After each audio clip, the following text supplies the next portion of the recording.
Pakinggan po natin itong sagot ni Congressman Ace Barbers matapos siyang kasuhan. Kasuhan siya ng mga DDS vlogger ng libel. Okay? So, makakarating na po sa korte itong usaping ito. Nasa piskal na po, prosecutors. Matapos po na mag-file ng resolution si Congressman Barbers sa Kongreso noong nakaraang taon at pinaimbestigahan niya ang mga fake news kung saan nanggagaling ang mga fake news na ito at nag-create nga po ng 3 komite, kaya TRIDCOM yan. TRIDCOM, na tinatawag. Yung 3 komite, Committee on Public Order, Committee on Information, Committee on Information Technology. Pero dahil dyan, hindi umaattend yung mga vloggers na DDS. At sa halip na kanilang iharapin yung invitation tungkol sa public hearing in aid of legislation, nagpunta ng Supreme Court, yung iba naman nag-file ng kasong libelo. At ito po ang sagot ni Congressman Barbers dyan ho sa hakbang ng mga DDS vlogger. Found out that there was a case filed against me just yesterday, no? I don't know when they filed it, but sabi ko nga, kasama naman yan Siyempre, takot yan mga yan humarap sa TRICOM. Takot yan mga yan in fact, ang kanilang basis for filing a libel case against me is a pure harassment case, no, para lang mahinto yung investigation at yung committee hearings ng TRICOM.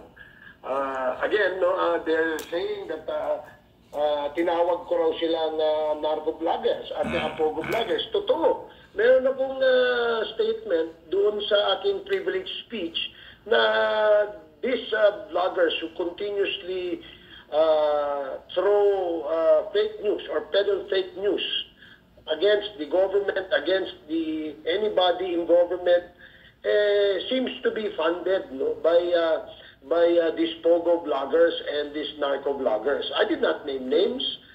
Kaya nga naiintindihan naman ng abogado nila yan, Karen, and I'm sure it was delivered in a privileged speech. And the meat of the speech was about certain bloggers who follow the narratives of the Chinese in the West Philippine Sea issue. Bloggers who continuously attack the administration, people in the administration who seem to have been hurt, no, by the campaign against pogos, against illegal drugs, and who could have funded this?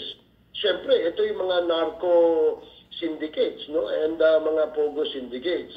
And those who parrot, no, the narratives of these syndicates are perhaps being motivated by the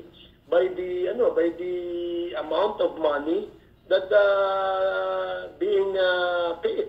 So siguro yun ang ko doon. Kaya nga dapat imbestigahan niya. Yeah. So Congressman A. So, ayan matindi. Pinanindigan pa rin. Sabi niya doon sa kanyang speech, wala namang pinangalanan. Pero nag-react po yung mga Duterte vloggers na identify na yung iba dyan nagpunta ng Korte Suprema, pinipigilan yung investigasyon ng Kongreso. Tapos hindi lang ho nakontento sila doon, nagpalit sila ng kasong libelo laban kay Congressman Barbers. Ay ano po yan file ng resolution in aid of legislation. Ewan ko kung saan aabot yan. Kaya natatawa na lang si Congressman Barbers dyan sa ginawang yan. Parang harassment lang daw lang ang kanyang tingin. So kung yung mga gurita, ayan na nga po yung development tungkol dyan. Sa halip na 2 beses na po kasing inimbitahan yung mga vloggers na yan. Hindi dumating. Tapos may show cause order. Hindi pa rin hindi ho na paliwanag na mabuti. Hindi ka daw katanggap-tanggap sa komite ang kanilang mga paliwanag. Kaya ho nagkaroon na po ng supwe na yan. Sa susunod na hearing, pag hindi pa ho dumating, papa-aresto na yung mga yan. Pero sa halip na makipag-coordinate, na ho, nagpile sila ng kaso. Hindi ko alam kung kayang pigilan ng Supreme Court at saka ng Piskal, yun hong in aid of legislation. Ang paniniwala ko, hindi. Kasi ang in aid of legislation ay legal na gawain ng Kongreso at Senado.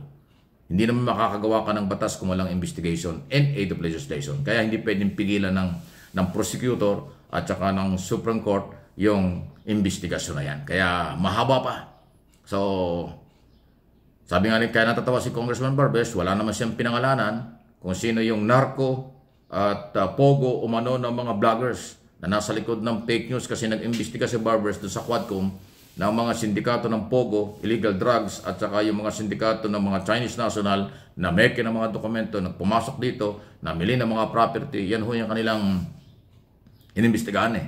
Pero sumipa at bumanat yung mga tagapagtanggol na kaduda-duda ang galaw, kaya nag-imbestiga. Pero ngayon, hindi naman sila pinangalanan, sinabing mga anti-Marcos Duterte vloggers, biglang nagpal sila ng mga kaso na hindi naman sila binabanggit ang tunay na pangalan. Kaya ayun, mahaba yung isong yan. Tingnan natin kung saan makakarating. May petition sila na kinu-question ang legality ng hearing ng Kongreso. Tapos hindi pa yun na sila nakasiyahan, nag-file pa ng kasong libelo. Ayan, okay? Sige. Samantala, eto na. Wow!